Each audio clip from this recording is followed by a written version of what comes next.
আমি একটা কোনায় দাঁড়িয়ে দেখছিলাম। দুটি ছেলে গেরুয়া বসন পরে মন্দিরের সিঁড়ি মুছছিল।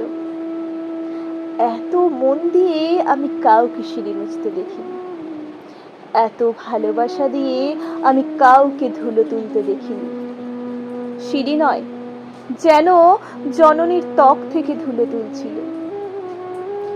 এভাবে কেউ সিঁড়ি থেকে ধুলো তুলতে পারে এ আমি কোথাও দেখিনি।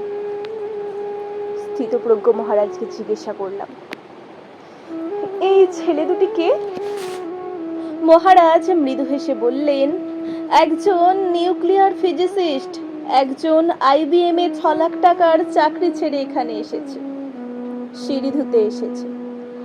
যে সিঁড়ি দিয়ে মানুষ ওপরে ওঠে তা যেন পরিষ্কার হয়। মহারাজ চলে গেলেন।